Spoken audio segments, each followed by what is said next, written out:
What's up, everyone? Kyrios here, and today we're going to talk about our top 20 tips in less than 10 minutes. So we're going to breeze on through these. Now, I can't cover all of them, so if there's one I missed or if there's one you really liked or anything like that, hit me up in the comments down below. But we're going to go ahead and speed run through this. Once again, subscribe, like, follow my twitch.tv channel, all that goodness, and I'll see you guys in the video. All right, number one, the location for skill books lies in the game. So if you see here, you need to get a skill book to upgrade this skill. It says to go to either overpass or whatever, A or B. Now that lies. You should really be farming the highest tier bounty that you can, because the highest tier will still drop the lower tier materials you need to upgrade. All right, number two, stop farming lesser materials once you hit tier 3 or tier 4. What I mean by that is as you get higher up in the campaign and you can farm that tier 3 and tier 4 material to upgrade equipment, it'll also drop tier 1 and tier 2 equipment from trying to get tier 3 and tier 4. You might as well just farm the highest tier you can. A quick point on that, tier 4 cannot drop tier 3, so you'll have to farm both of those, tier 3 and tier 4, but you really don't need to farm tier 1 and tier 2. The items that drop from missions actually matter in the description portion. As you can see, the items that are listed here will drop from left to right, left being the most common chance to drop, and right being the least common. So if you're trying to get, say, a T4 bag, you want to make sure that bag is on the left-hand side and not the right-hand side of the mission that you are farming. So make sure you're looking at these missions before you start farming a specific level. Leveling and gear matter way more than skills do in the beginning and mid-game. So avoid farming missions that have a chance to drop skill books or EX material books and focus on gear equipment. Did you know that in the cafe, you can tap on each student every 3 hours to get a relationship bonus? Now, since rotations are in a 12-hour cycle, you can tap on each student 4 times per rotation. That is an insane amount of relationship status up. So keep opening the game every couple hours and tap on those students. Number 6, prioritize gear upgrades by the tier 4 bonus for each student. For example, tanks, you want to be getting the bag first because it supplies additional defense. For DPS, you want to focus on the hat or gloves because it provides additional crit damage and more attack. To be said, but number 8, stop recruiting randomly. It takes roughly about 200 summons to guarantee a pity for a banner that you're trying to roll for. If you're rolling all the time or using all your gems, you're not going to be able to pity any banner that's coming out in the future. And there's a lot of good banners coming out. So save those gems and focus them into the banners you need. Also, while summoning, any leftover points you get is converted into minor keystones, not keystones. These are actually not that great. It's nice bonus, but not that great. It takes 10 of these to do 1 major keystone in the crafting section of the game. So please don't summon on anticipation to get keystones, please. In the crafting section of the game, even though you should be focusing on furniture and gifts in the initial and mid part of the game, do not max limit break nodes 1 and 2. You're throwing away resources. Now, what I mean is don't max limit break 1 and 2 at the same time. Now, going a little bit further, there's almost never a reason to max limit break node 1. More in my crafting guide coming soon.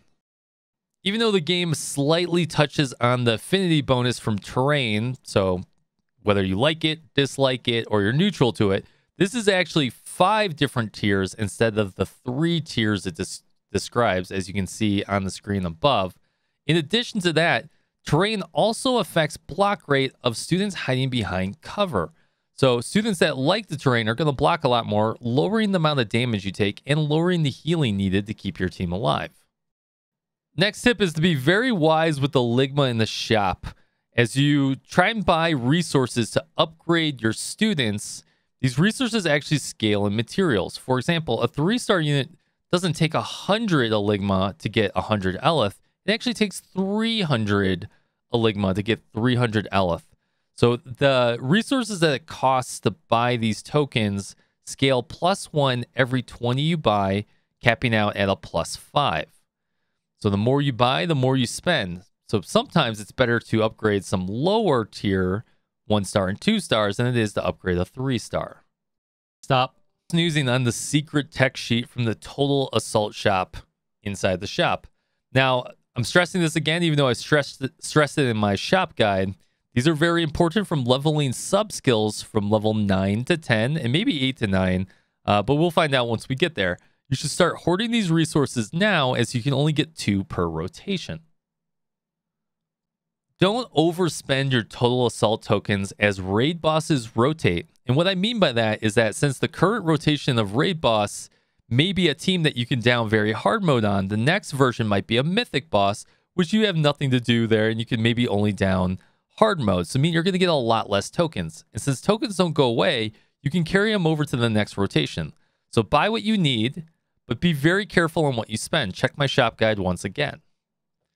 You need to be refreshing your energy, especially in the early and mid game. Getting levels is more important than anything else in the game, as your levels determine how fast you can level your students. And a couple refreshes a day isn't that hard on the free Pyrozenny that Blue Archive gives you. Now, I wouldn't do more than 3 times a day because it does start to scale up to 60, 100, 150. It gets pretty ridiculous. All right, we all know that PvP is kind of a cluster, and if you don't have Tsubaki, I'm so sorry, right? As it's a Tsubaki auto fest. But the ideal goal is to sit between brackets 2,000 to 4,000. This is going to give you 50 tokens, which is going to allow you to net 0 to buy those AP tokens and buy some EXP reports every day. Okay. For this one, I'm going to say focus on your favorite character first. But that being said, you should really focus on 3 DPS that complete the synergy that's in the game. You should be focusing on 1 explosion, 1 piercing, and 1 mystic. This is going to help you progress through the game in the campaign, and you're going to have to use all 3 of these different elements to try to progress. Now, you should be focusing, as an additional point, you should be focusing on your tanks and healers as well. Those are kind of outside these gambits. All right, stop sleeping on furniture. I don't mean the couch, but what I mean is that you need to be making furniture. You need to be adding furniture to your cafe. And you need to be maxing out that comfort. It's going to give you more energy. It's going to give you more resources. It's going to be better. Do it. Do it right now. If you need some help, go check my furniture guide. I feel like this one's pretty straightforward, but if you're not in a club today, why are you not in a club? You get a free 10 energy every day from being in the club. Now, the clubs will expand on what they can do later, but it's really easy to get into a club. Just click on club, go find a random public club until your friends are playing, or you can convince more friends, or you want to come join ours, come join our Discord, and just get that energy. There's no reason not to. Stop doing lessons with students you don't own. You get no bonuses for that. There's no reason that you should not do that. Or I don't know why you're doing that. Please stop. As an additional point, there's actually a hidden bonus per location for students. For example, if you bring Iori to Gehenna's playing field and she's on that node and you decide to use that, you get 1.5 times or 2 times the relationship bonus that you normally would in a lesson. Another additional point, if you go to anything that's level 2 or higher, meaning level 5 unlock or higher, you get better resources, better EX books, better skill books can drop from those lessons. Avoid commissions for right now. Now, commissions later will be pretty useful as you get into the very end game and you're really downing the last 2 tiers of both the commissions for both XP reports and for money. But as of right now, it's kind of a waste of energy. I wouldn't do it. You can get XP reports from doing normal sweeps and normal campaigns. You'll get money from that as well. And you'll also get resources from over there as well.